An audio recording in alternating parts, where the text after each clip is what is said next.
તમામ બાળકોને સામે સાથ ભગવાન હોય તો તમારે તમારા માતા પિતાને વંદન કરવાના છે, આરતી ઉતારવાની છે. કૃષ્ણાય વાસુદેવાય હરે પરમાત્મને. આજે એવું લાગી રહ્યું છે કે સ્વર્ગ પૃથ્વી ઉપર આવી ગયું.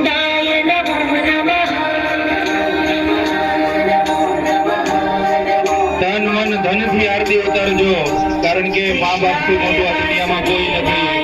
એ આપણે સાક્ષાત આપણી નજર સામે જોતા હોય છે.